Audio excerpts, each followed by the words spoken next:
Hey everyone! How are we all doing?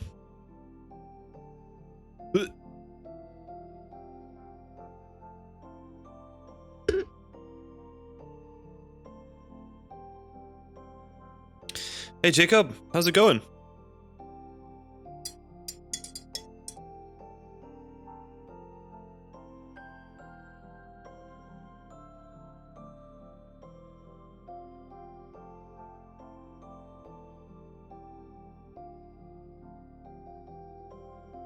Nice chill Sunday. Exactly, that's exactly how I feel.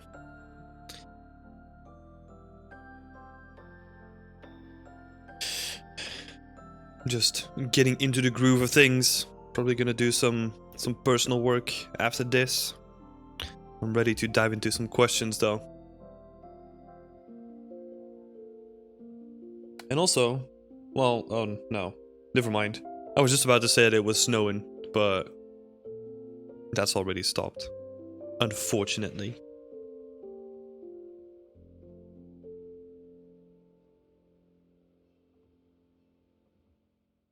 Let's have a look.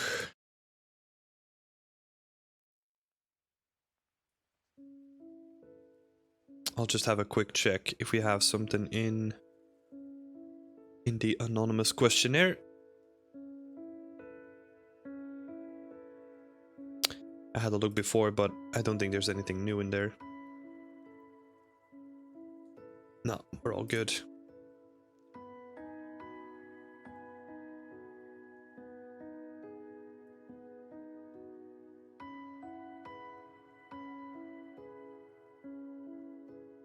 Alright, awesome. Hey, Cairo, how's it going? Just give it a couple more minutes to let some people join in. And then we're gonna go ahead and dive into the first question. Hey, Christian, how's it going, man? Hope you're having a good Sunday.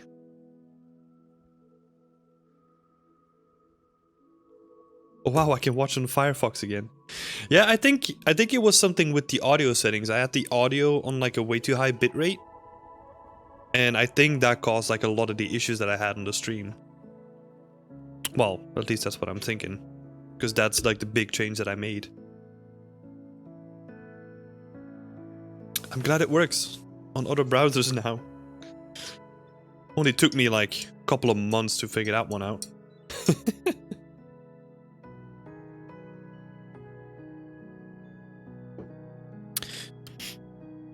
How are you doing, Leon? Having a good Sunday?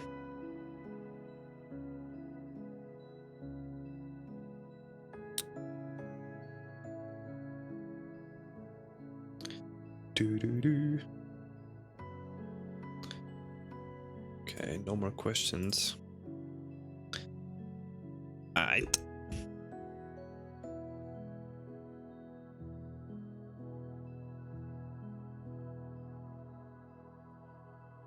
Alright, what do we all think?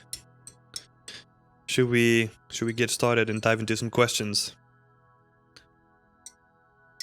Had a busy time, didn't get as much done as I wanted, but hey, classes are over until April. Jacob, let's go! Classes are over until April. Oh yeah, I guess... Wait, am I so...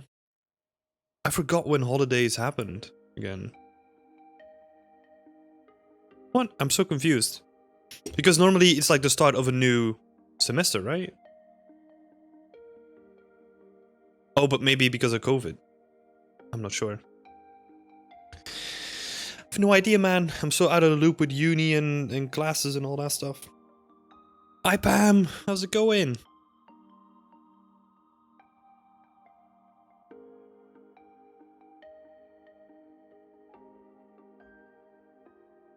Next semester starts in April. Deadlines are the end of February. Oh, okay. That's like way different than my uni then. Well, from what I can remember. Good, good. Yeah, I'm doing good as well. Having a nice chill start of the Sunday. Just getting ramped up. Can do some personal work after this. Looking forward to it. Alright. Let's dive into some questions. As always, I mean, most of you know how this goes, right? I'm gonna go through the community questions first that I have on my second screen. And then if you have any questions, just pop them in the chat and then we can go through them afterwards. Alright. First question from our new member, Thomas. How about pineapple pizza? And I think Derek also mentioned that he already asked that one in the beginning. But I mean, I'm not a big fan of pineapple on pizza. But I had some weird pizzas before. So it's up to personal taste, right? I'm not an Italian elitist when it comes to pizzas anyway. I don't mind. Next question from Cairo. I've always wondered about the period of time after launch in the studio. What does that look like? After the bugs and everything else are closed for the current title, is there a period of downtime or is it straight into the new IP? Most of the time, there is a period of downtime. Especially from the project that I've worked on. When I look back at my time at Frontier, there was always like a week or two before we dove into like the next DLC, maybe even longer. It kind of depends on the project and where like the pre-production is of the next project, right? I think that the best thing for companies in this case is that they give you that time to kind of ramp down from a project, kind of get your bearings, because most of the end of production is so stressful because you're trying to get as much in or as much done as possible. So you need a little bit of time to just ramp down, like properly de-stress, and then go into the next thing. So yeah, there is usually like a period of downtime after ramping down and like cleaning all the bugs and all that stuff. What does that look like though? So in most cases, from what I've personally gone through, is you get that time for personal development. So you can spend that time on just working on stuff that you want to work on yourself, or like doing like a new skill, like exploring a new skill, maybe picking up Houdini that you've been trying out, or that you've been keeping an eye out for like a couple of months already. So I think that's the perfect time to like explore something like that. Maybe thinking about something like Houdini, or like a workflow that you never tried out, like the mid-poly workflow that they use in Star Citizen, or maybe a new engine that they're working on, or like the next iteration of the engine, to help you prepare for like the next project that you might go towards.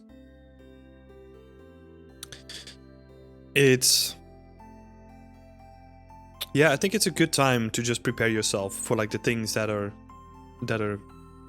how to say it, like up next. I think it's the best time to do that. So yeah, it's a really good question though. It's a really good question. I'm thinking about like other stuff. There might be like a team getting together to do like game jams, some smaller projects. Basically anything that you can think of is as expanding your current skill set in relevance to the games, the games that you're working on, or like the company, is going to be possible. A lot of companies are lenient on this as well. Like if you have like a good thing in mind, or you want to explore like a new thing, you can discuss it with your lead and then probably work on it either yourself or like with a couple of other people.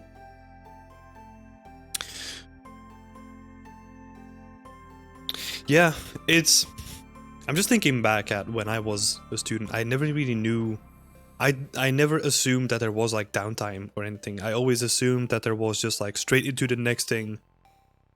That they had planned it out in such a way where if the production for one thing was ramping down, that the pre-production was done for the next project, so that they would kind of like overlap and people would be ramping down and ramping on to the next thing.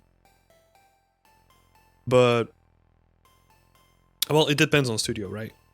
But the period of that ramp down might be pretty big in some cases, where we're talking about a couple of weeks to maybe a couple of months. So it can vary from like project to project, the availability of like the next things, like next mandates. Maybe expanding on this bit, are artists generally done with projects before designers, programmers, etc.? Yeah, that's a good question to add on to this. Let's think. Environment artists are usually done the earliest. I would say level designers and environment artists, they get done at the same point roughly, because they kind of work in tandem. And then after that, you have the technical artists who go in, check and debug, and they put up the bugs that you are responsible for cleaning up yourself, or they have to clean it up if it's more technical. And when it comes to, because you mentioned designers and programmers, When it comes to programmers, I'm not sure actually. That's a good question. I think that they are on a project for longer though. Designers, I would say that they ramp down at the same stage as level artists or level designers. Well, just artists in general, basically. Because their goal is to implement the designs of things. And other people have to implement it. So they're basically like the first section that needs to happen. They have like a say in like the implementation stage. But then after that, they ramp down the quickest, I think. Good questions, man. Gets my head spinning as well. Well, it gets me thinking, not my head spinning. Feels like that's more negative than positive. Alright. Next one from Leon. Let's have a look. Can you go a bit into detail about the differences between a prop and environment artist? Don't environment artists also create props for their scenes? Do prop artists only do hero pieces because they need to be so specific? I see a lot of people writing environment prop artists in their bio, so I was wondering where you draw the line between them. So, I have this in my bio as well, right? So I'm an environment/prop artist. But in actual experience, like what I actually do on a day-to-day basis, I would call myself more of a level artist. So I'm not creating props myself. I can, but I'm not doing that. There are other people that lean on the other side of the spectrum though, where they are less involved in the level art side of things, but they create the props. So in my case, I'm not responsible for any of the prop creation. I'm more responsible for the actual setup for locations. So let's see, because there's quite a lot of questions in here, right?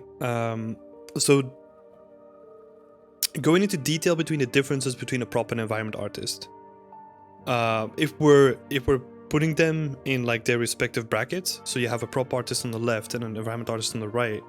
An environment artist usually means level artist, basically. So you're responsible for narrative storytelling, you're responsible for the environments, you might also be responsible for terrain sculpting, set up and dress up of the terrain.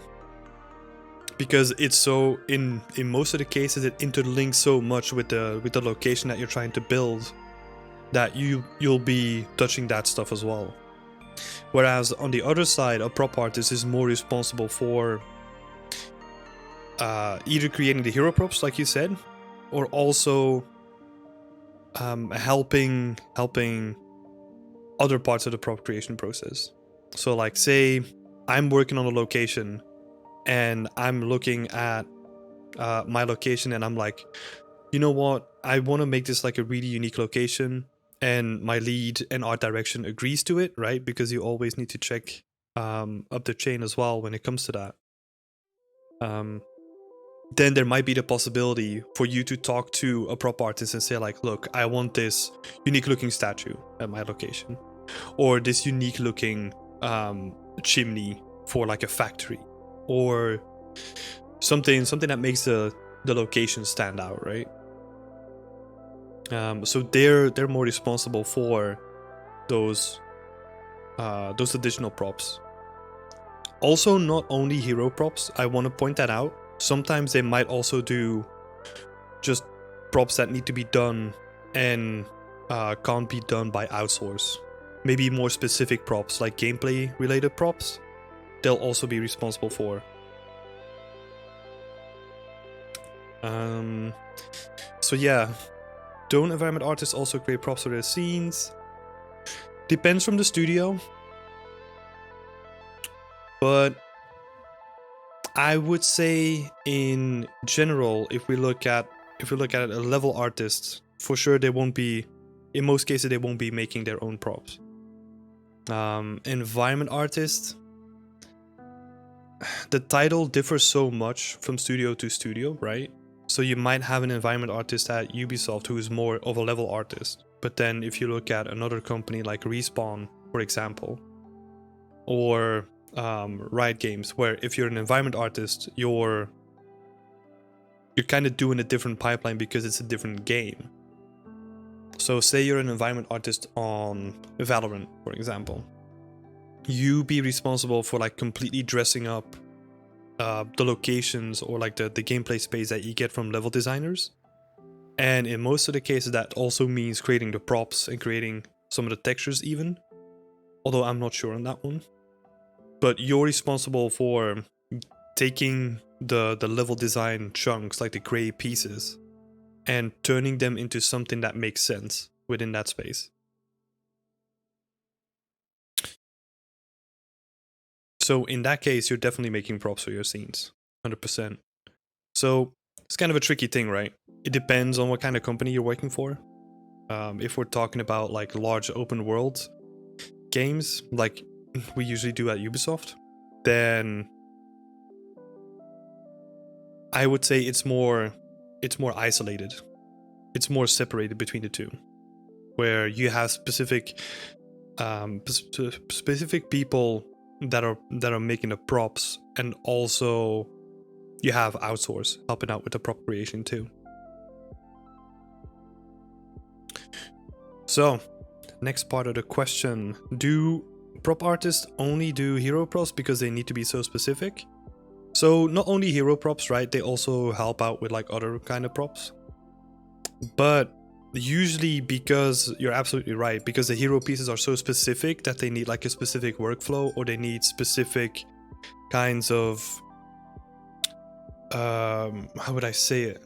Like approaches to them. Like they use a specific workflow, and they're usually more detailed than just like your stereotypical open world props if we compare it to them. So there's like a lot of more attention to detail there. But in some cases they also, like I mentioned before, they support the level artist or the art direction in what they want to do for a location, and if outsource isn't available for that, they might also help out with that too.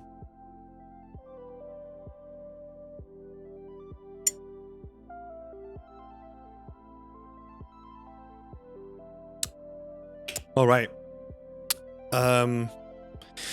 Last part of the question. Well, it's more like a statement, I guess. I see a lot of people writing prop environment artist in their bio, so I was wondering where you draw the line between them. Yeah, that was basically what we discussed before, right? It depends on studio to studio, so it's hard to like 100% make like a clear distinction between the two. Sometimes they're really interlinked, but I would say in the case of open world games, they're more detached. Hey, no worry, Leon. No worries. Always happy to talk about this stuff. So, next one. This is a really important one. I had a little bit of a thought.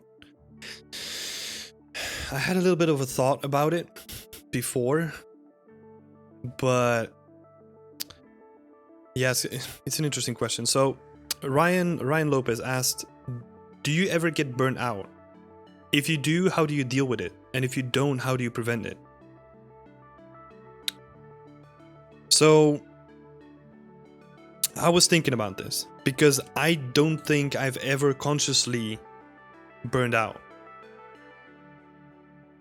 And I say consciously because sometimes I do feel that I have less motivation than other times. And I know that I need to take a step back and do less work, or like rethink how I do stuff. But I would say that I haven't burned out up until this point. I also know that I'm fairly tolerant when it comes to that. So, well, it's kind of hard to say, right? Because how do you know if you never had it? But I do know that I can deal pretty well with stress. There have been moments where I got to a point when I'm like, okay, like this is getting too much. I need to take a step back, like rethink the things that I'm doing, and like reorganize them in a way, or like optimize them in a way so I put less burden on myself.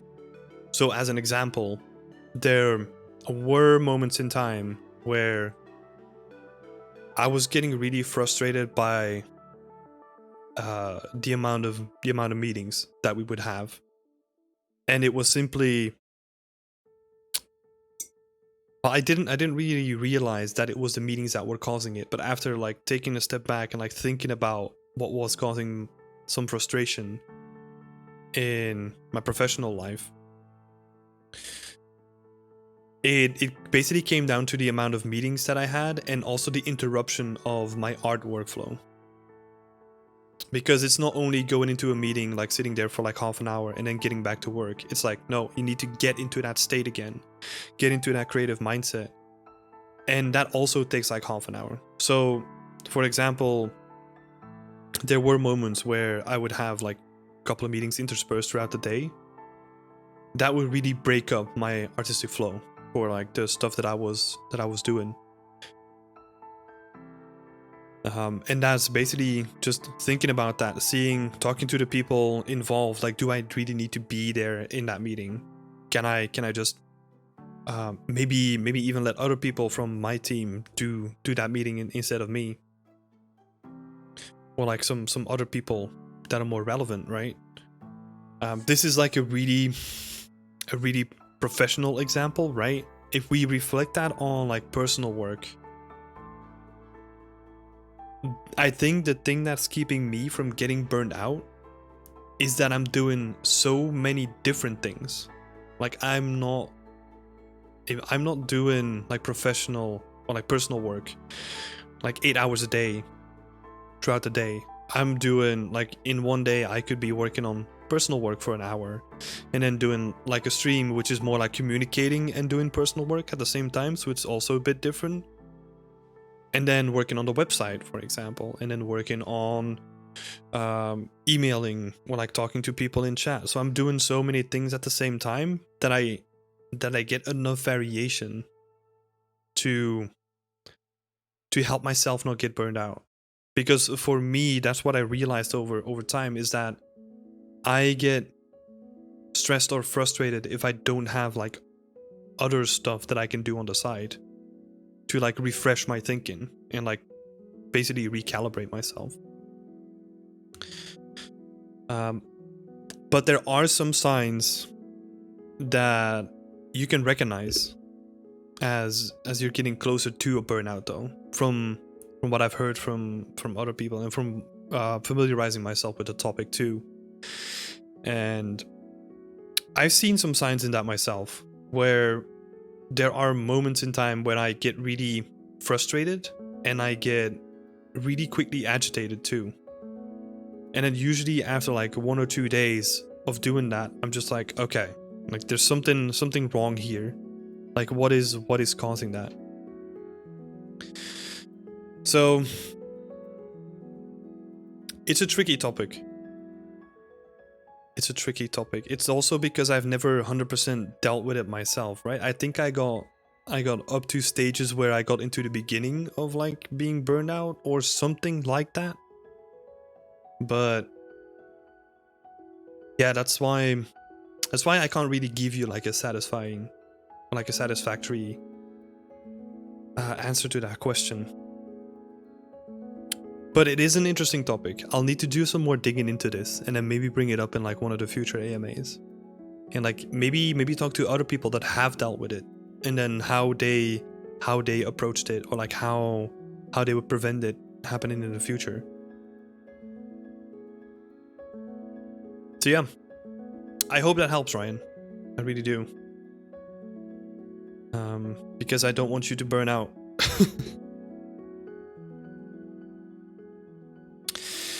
So, okay, next question. Let me take a sip of my tea first. Oh wait, let's go through the chat as well. Thanks for the thorough answer. Yeah, no worries, Leon. Happy to help. Level artist is something I didn't really think about before you brought it up. Yeah, I think because I've seen some applications that mention level artist, but it kind of falls under the banner of environment artist, right? So it's the same as saying foliage artist, which is technically under the banner of environment artist.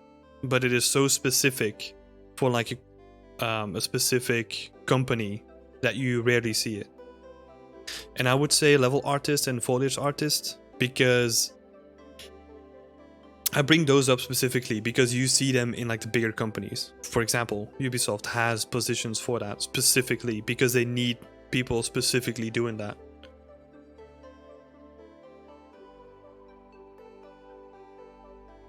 Also, what do you all think about getting burned out? Has anyone experienced it before? And how would you deal with it?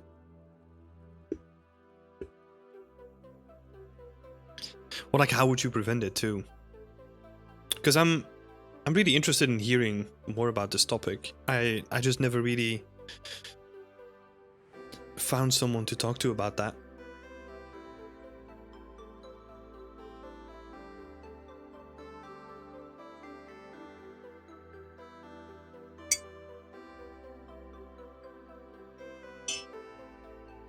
Oh man, I made this tea way too strong.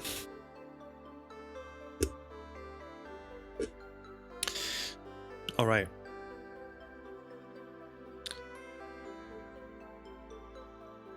While we get the chat going again, I'm going to dive into the next question from, where were we? Pame Dominguez. Thanks so much for the question. Oh wait. My uni is being a constant burnout. I find myself without the mood, kind of like a depressing phase. Oh.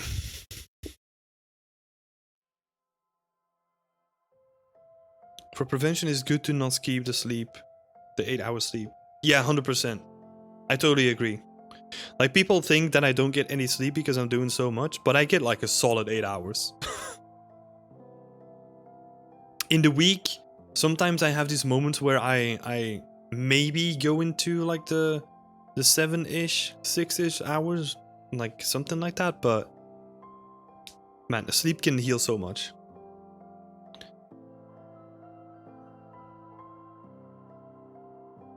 It's a book called Why We Sleep. Oh, let me write that down. That would be interesting to read. Kind of like a depressing phase, but okay, once I identified it, I just start taking care of myself. Doing whatever now works, work related.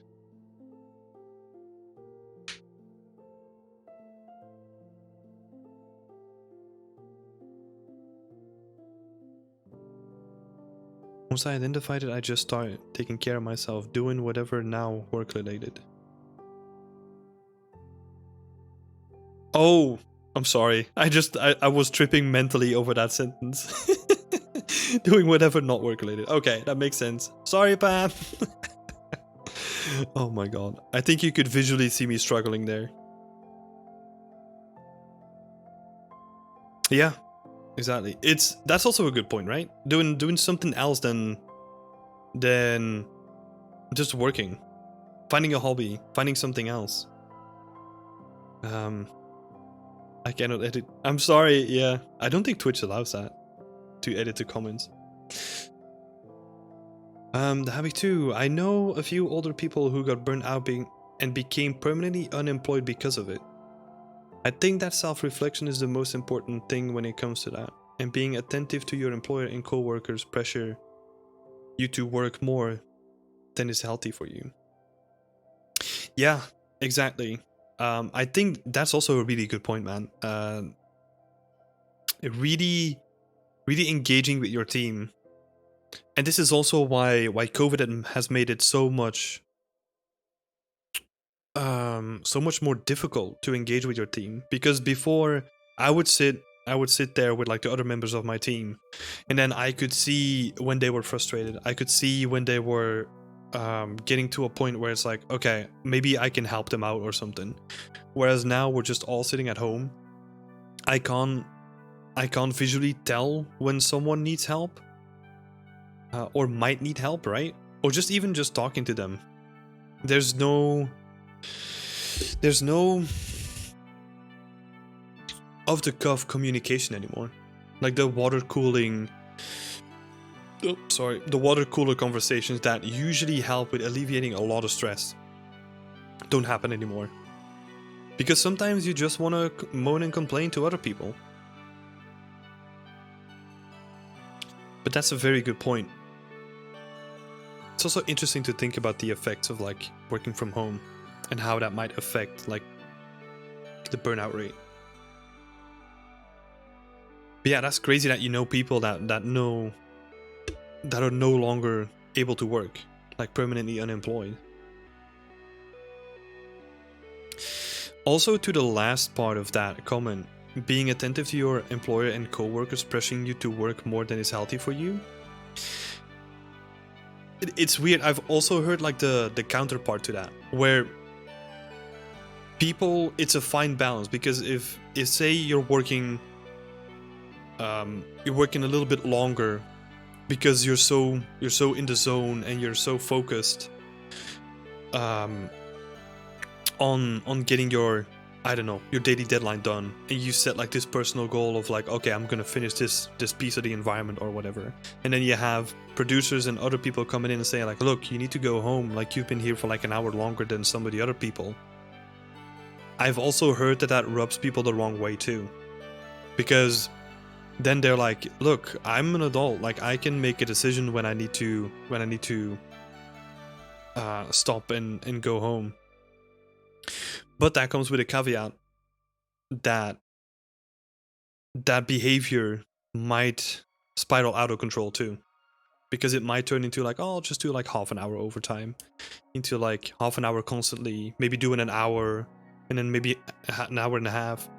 So I think it's worth to have like producers and other people coming up to you and saying like, look, you've been here for a bit longer than some of the other people, you've been doing this consistently, just go home. Sometimes you need that wall in front of you just to say like, look, think about yourself first. Go home and restore, and then come back tomorrow. Hey, Nine Title, how's it going? Cairo, it's a tough topic because I think it's a case of saying, yes, I'm enjoying working, but it's been 10 hours and I need to stop. Yeah, exactly. That's what I just mentioned too, right? As artists, we attach so much of ourselves on our work that it can be hard to take a break, but it has to be done. Yeah, I agree. I'm pretty hardcore with this because I also have other stuff that I want to do for my personal work, right? So I kind of need to be kind of hardcore in that. When I worked my daily hours, I will just stop and just save, commit whatever I need to do so that it's accessible for other people. But let's have a think. I think I did one or two times I did overtime at Ubisoft currently. And that is because I wanted to do it, right? Before we dive into like all the conversations, it's because I wanted to do it personally. And then yeah, but it's only those two times that I did it, because I want to be so, I don't know, in the end, like, work is work, right? It kind of sounds a bit too cynical, right? But I get more enjoyment out of furthering my personal work and like my personal goals than I get working. Oh my god, this might sound wrong, but I get less satisfaction of like working on a large project for a large company. Do you get paid for overtime? Yep, 100%. And we also get food. So it depends on how long you stay for that overtime, right? But the two times I choose to do overtime, it's usually for a minimum of 2 hours. I think, I mean, it's been so long. I think that's a statement to how many times I've done overtime. But we have the option to, man, yeah, get food delivered to the company. This was also before COVID, right? So you either get paid in overtime or you get those days reimbursed as holidays. So say if you do like say if you do like 4 hours of overtime, you get half a day off.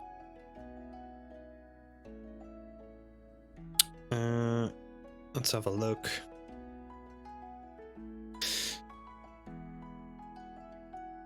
No, it's definitely not bad. This is the thing, like I think that's also why I wanted to be so careful with talking about overtime, because people just instantly make this relation to like, oh my god, crunch and like forced overtime and all that stuff.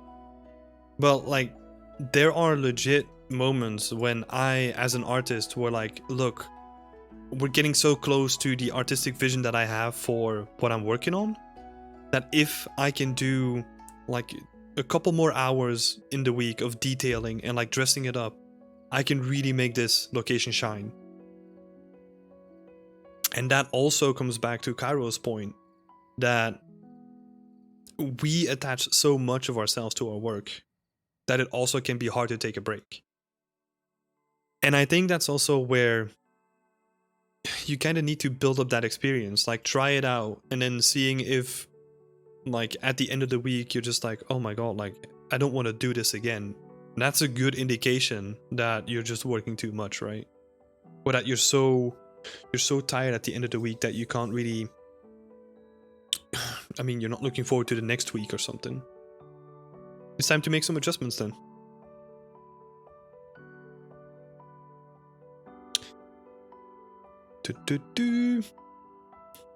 It's a balancing act between passion and self-care. Yup. You want to be able to stay passionate for a long time and work yourself to the bone. Wait. And if you work yourself to the bone, you won't be in for the long run. Exactly.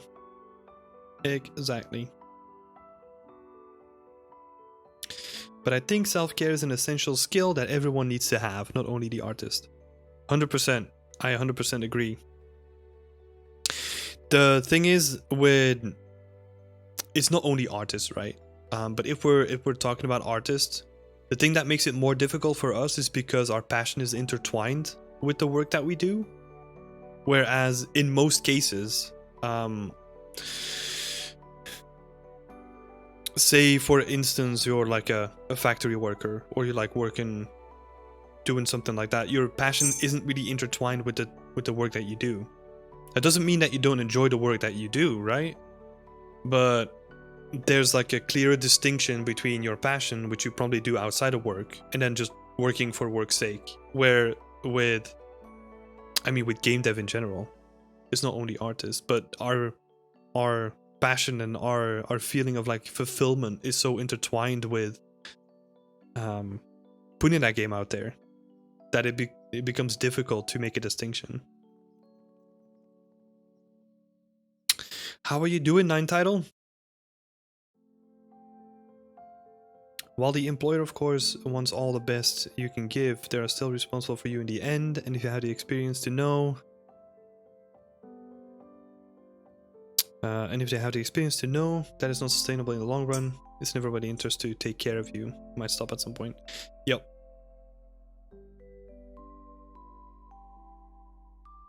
Yeah, exactly.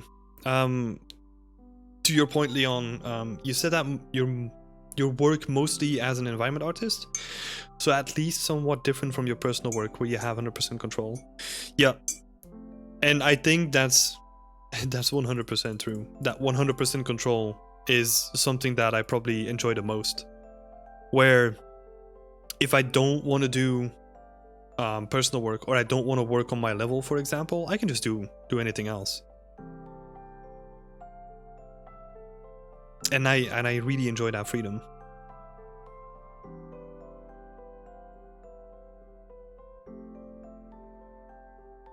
Factory workers don't go home and do factory work. Art is a weird mix of hobby and work. Exactly.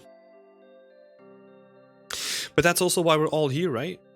That's also why we enjoy it so much. That's why we're doing this stuff on the side too. Just because it is a part of us. And that's also a really good thing. We just need to be really careful with how to balance it. Just come to mind all those years working in a warehouse. Yep. was desperate to finish work and go home. Yeah, I know that feeling. Working in Pizza Hut, doing the dishes in a Chinese restaurant. I mean, it was never too bad. I kind of enjoyed working all those other jobs too, but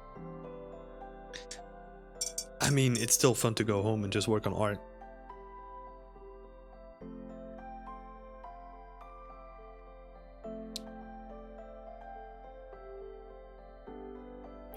All right.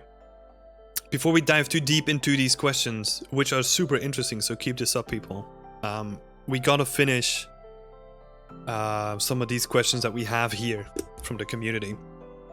So, next question is from Pame Dominguez. I think we started with this already. Do you think that networking is essential to get into the industry? How do you think that COVID will affect or is affecting new artists who want to get into the industry? Would you give any tips for a new artist? So, do I think that networking is essential to get into the industry? No. It can help, for sure, but I don't think it's essential. Because naming it essential is where people get confused that if they have like a really mediocre portfolio, but then if they talk to the right people, they can get in. Whereas you want that really high quality portfolio and showing off that you can do the work and then get in the industry for that, for your portfolio and your good work. This is not to say that if you just have a good portfolio and then never reach out or never talk to anyone that you're gonna get a job, because that's also not how it works. But I wouldn't call networking essential. I would call it like a solid addition to your portfolio. So your first focus should be your portfolio, building that up to like a good quality, and then doing applications, maybe be a part of like a couple of communities, popping your head in like every occasionally. I think the reason why I mentioned this, and I'm so hesitant to call it essential, is because a lot of people get lost in just networking and talking to people, where they focus on that skill so much that they get known as the person who's always talking to people, but not known for their good art, because they don't have time to work on art, because they're always talking to people and networking all the time. So it's like, imagine, because I'm thinking about a world where Discord and all that stuff wasn't that prevalent just yet, where it wasn't always instantaneously. Your networking would basically be GDC or like other conventions where we would get together with people.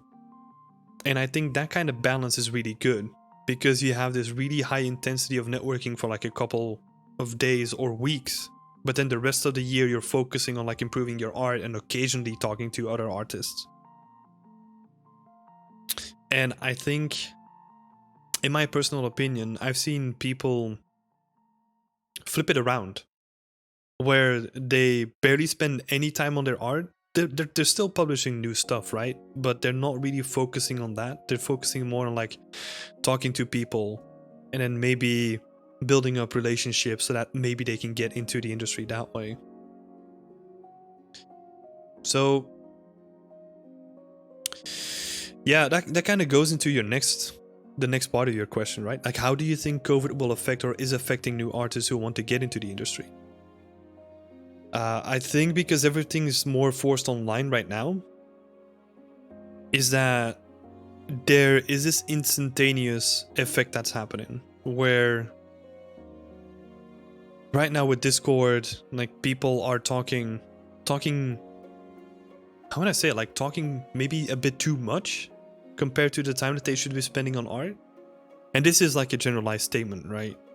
It's not that everyone's doing it, but sometimes I get the feeling occasionally that people are treating it that way. Would you give any networking tips for a new artist? Honestly, the best thing that I can say here is don't think about networking. Just talk to people that you like. Talk to people that inspire you. See if you can build up friendships. Don't think about networking. Because, in my opinion, this is also coming from like really like a one-sided, right? Like I was never too big into networking myself. When I went to conventions, I did it to like explore new workflows, like talk to interesting people. I never was there to like purely network because it always felt fake. And that's also where like this networking comes in, and it kind of feels fake. And say you're an artist trying to get into the industry and you're gonna network to like a known artist that's already into the industry. It's gonna feel like that. It's gonna feel like networking, and it's gonna feel, to them, I think it's gonna feel like they're just trying to make use of you. They just see you as like an entry to the industry. Yeah, exactly, Caro. I think people can tell when you're speaking to them to gain something. Exactly. Just be genuine and try to make friends instead of contact. I think it will work better in the long run. Yep. 100% agree. 100%. Let's have a look. Networking and getting to know people for the only things that they can do for you feels kind of scummy. Yep. I agree.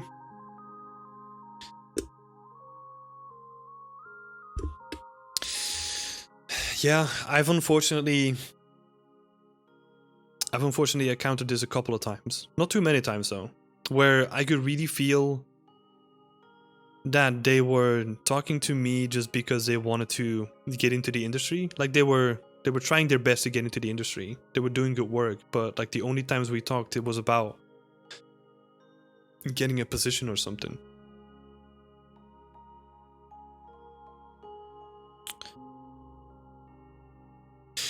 Yeah, well, that's an interesting thing, Leon, because I'm actually not getting that many messages.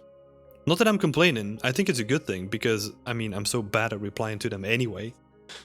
So I'm not going to make an excuse right there. But, yeah.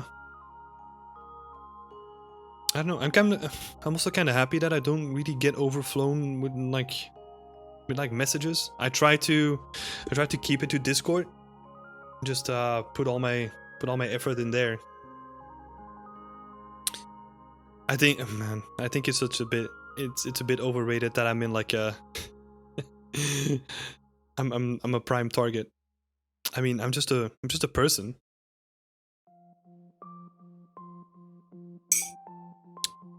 Hey Tim, I'll buy you a beer. Can I work at UP now? Oh man, it's gonna take more than one beer. We'll talk privately.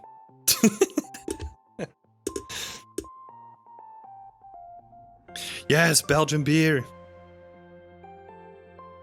Yeah, it has to be Belgian beer. If you're gonna get me a beer, it has to be Belgian. All right, but good question, Pam. Does that make sense? If there's anything that you want to add, feel free to just drop it in the chat. And then the last question that we have from the community is from Philip Coleman, and he asks, what is a good approach to learning Unreal? I struggle a lot with nodes. There's just so much. Yeah, especially in the beginning, it can get overwhelming, right? And I think you also added to it that you struggle with materials the most. And if you wanna do simple stuff with materials, you don't have to do that much. It's a matter of just plugging in your texture samples, connecting them up. But if you wanna try out some simple stuff, you can.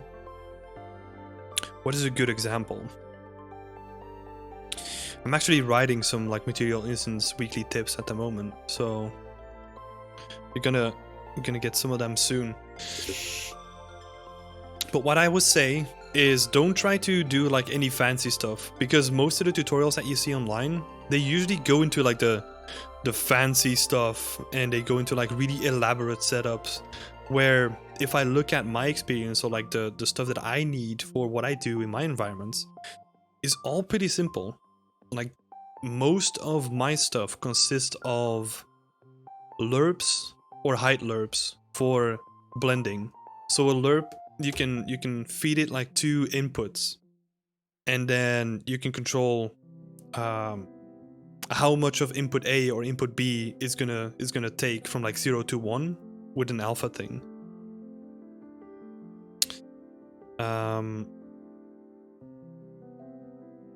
Let's have a look. Jacob, start with Ryan Manning's master material tutorial. Really good explanation. Yeah, that would be awesome. Can you maybe link that in the chat, Jacob? That would be awesome. Because yeah, I would just start with like super simple stuff. Don't overthink it.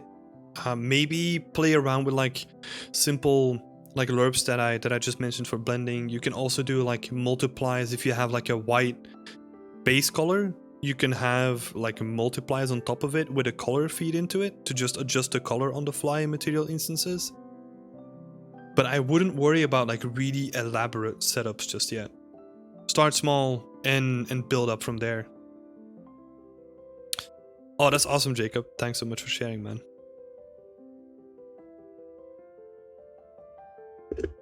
So yeah, I mean, there is a lot. There are a lot of opportunities and like possibilities in it, but keep it simple. There's a lot of stuff. The complicated setups are always scaring me. I always thought that this is the way it has to be. No. If you look at the setups that I'm doing, well, some of them might look complicated, but most of it is fairly simple in its base setup though. Like I said, the thing that I use the most is the lerps, lerp nodes, multiplies. I think that's roughly it. Like I don't really use, like there's sometimes I use like the simple grass wind. The simple grass wind, but that's like really specific already. Once you understand lerps and multiplies alone, you can do a lot. Yeah, exactly. Materials should fit your needs. If it's pointless to have nodes around it. If it's not, it's pointless to have nodes around and expensive too. Yeah, exactly. Exactly. Because, I mean, there is super fancy stuff that you can do.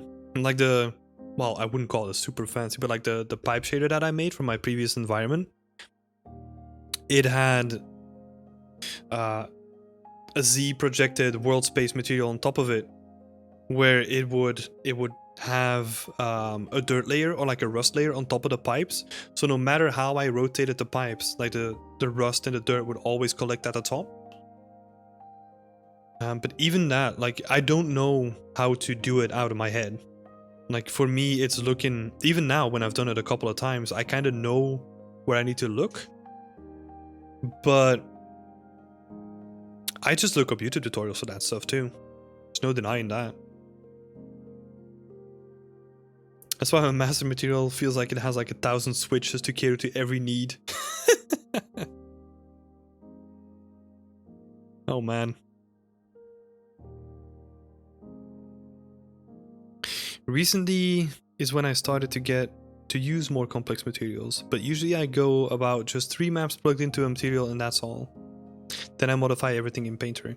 Yeah, so for that, what I do is I kind of use the same setup and I turn them into parameters so that I don't have to make like a new material every time. I just make a material instance, drag in like the new textures that I use for like that specific prop, and then that's good. Sometimes I go in and what could be an example? I'll do some simple adjustments, so like a desaturate for the base color, so I can control like how saturated or desaturated I want to have it. Which is desaturated. Desaturation is just a node that you can drag in. What else? what else were like simple examples? Yeah, the base color example, where I tend to keep my, if I really wanted that available to me, then I can just make like a grayscale base color and overlay or like multiply a color on top of it that I can adjust on the fly. Hey Pam, thanks so much for joining. I really appreciate the good questions. And enjoy the snow. I wish we had fucking snow. I'm jealous. Enjoy the crunch.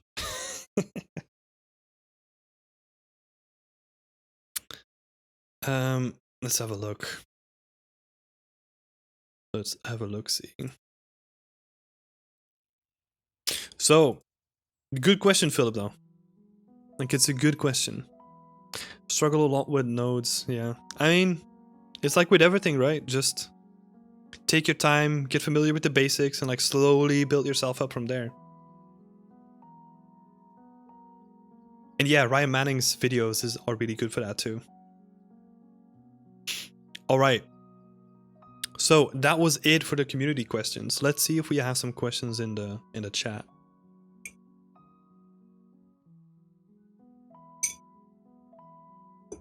Or like any more topics.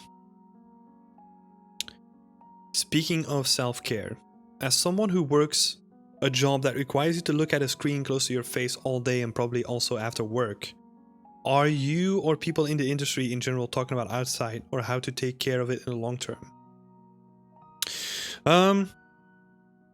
No. Let's think. The only time when I talked about eyesight is when I joined Ubisoft, and I mentioned that I'm like partially blind in my left eye. So what is it? I had it tested as a kid, and I can basically see for shit through my left eye. The doctors were really surprised when I still had depth perception.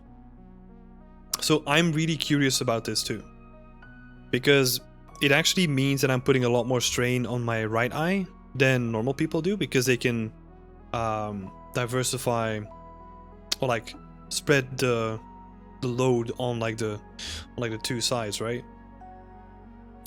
So that's actually an interesting topic. I think when it comes to the equipment, they are taking that into account though. So they have blue light filters and all that stuff in most of their monitors, I think. I have two with like a blue light filter as well, which is helping on the strain of the eyes. And also just sitting like the right distance. There's like a, what do you call it? Like etiquette, like how to sit in your chair, like how to properly sit at your desk, like what you need to keep into account, like what the distance is between your screens and your face. That stuff does get discussed a lot though. So yeah, that's definitely one of the things that we discuss. And that also gets like updated like every year or something.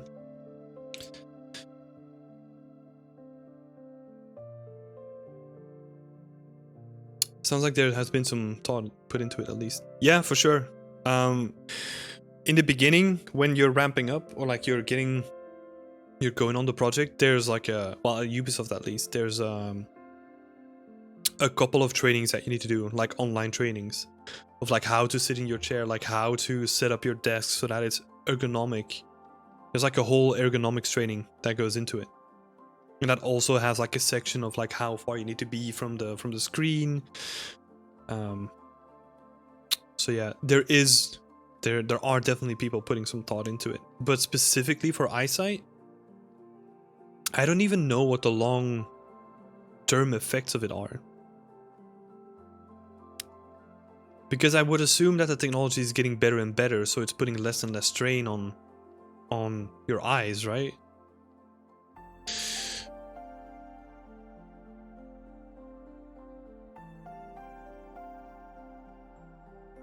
Yeah, that's a good point. I've noticed the same thing, especially recently when I'm working from home and not really taking long breaks in between. So I would assume that there's definitely like an effect that happens, or like something affecting the eyes. I should look up some more stuff about that. It would be interesting.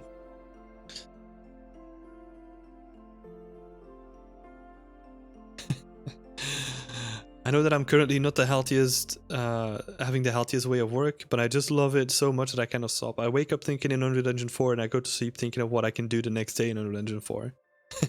I know you're not here, Pam, but yeah, I feel it. That's how I still feel like every day. Well, it is, in my case, it expanded a bit more, right? So I'm thinking about like all the different elements of Beyond Extend and all that stuff too.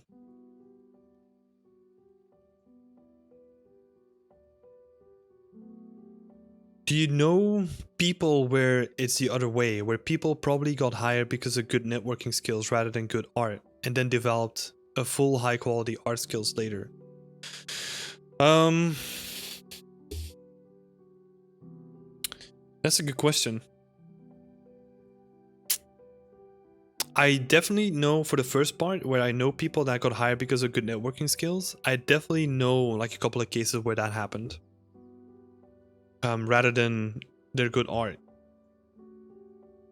But in my, how would I say this? I don't think they really followed up because they never really had that passion for like art.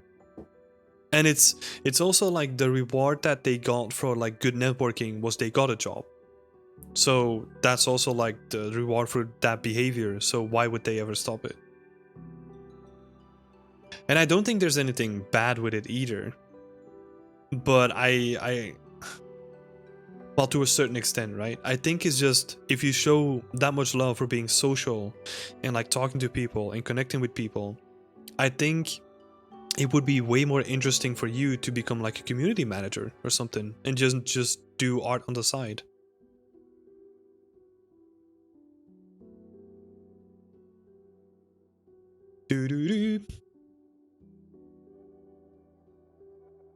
I think a nice start to make an advanced material would probably be to mix in a detail material, detail normal. Yeah, that could also be a good one. Introducing like a detail normal. That's a good suggestion. I guess that all of this thing of networking and being in touch with everybody is just a desperate action to get a job. Yeah, well, I wouldn't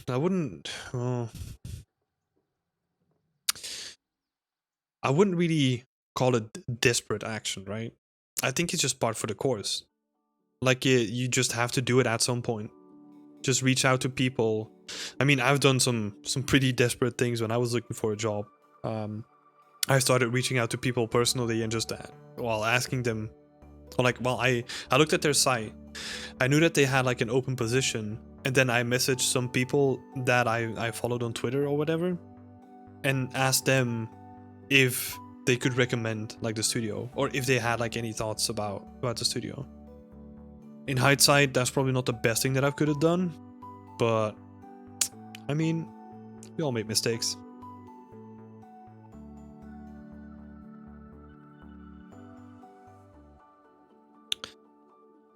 I usually work directly after waking up, but now I constantly take 5 minutes to just look out the windows and let my eyes rest a bit before gluing them to the screen.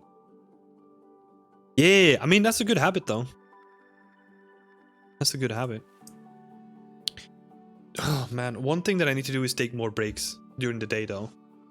Like if you would just let me do my thing, I would just be glued to my screen the entire day, which most of the time I am, not denying.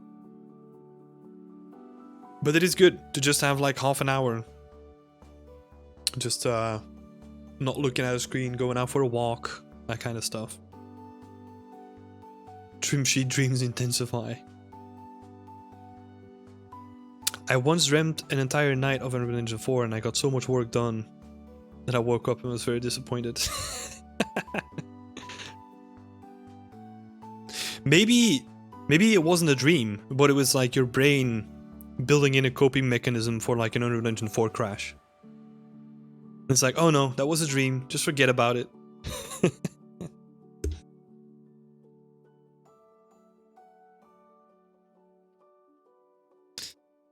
I wish I could work while sleepwalking. Oh man. I always want to say I want more hours in a day, but then that's a never-ending wish. Don't give me an existential crisis here, Tim. Hey, I'm sorry. I can't help it. That's my top skill, giving other people existential crises. Crises? I don't know what the multiple thing is from a crisis.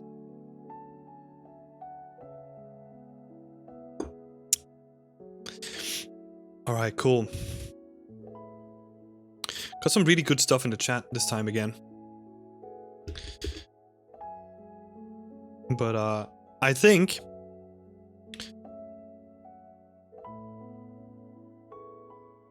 Wait, hold on, Leon. What do you have to say, buddy? It's just that you get the best ideas when you're about to sleep and have a headspace to think over. But then you can't. Yeah, exactly. I mean, I've heard other people talk about putting a notepad on their nightstand, right? And like writing stuff down when like good ideas come up. But man, I would never sleep like that. I would probably be flicking on the light, writing stuff down on a notepad, trying to sleep, having a good idea. Nah, it's all good. It's all good. You bring us some interesting points, man. So it's always I'm always curious to see what you got to say. All right, people. I think that's gonna do it for this week's AMA. I'll be here every week, every week Sunday on the same time. So if you got any questions, feel free to keep them for next week. Or if you're a part of the community, just put them in the Discord chat. We got like an AMA questions channel specifically for that. Also, if you want to join the community, feel free to join us on the Patreon link. I'll just put it in the description down below. And then you can check it out, become a part of our community for environment artists. And then, yeah, you can show your work in progress, have a chat with other environment artists that are pushing their skill and their quality of work. And yeah, if you're an environment artist, I think it's interesting to at least check out. So, thanks everyone for joining, and I wish you all a happy Sunday. See ya!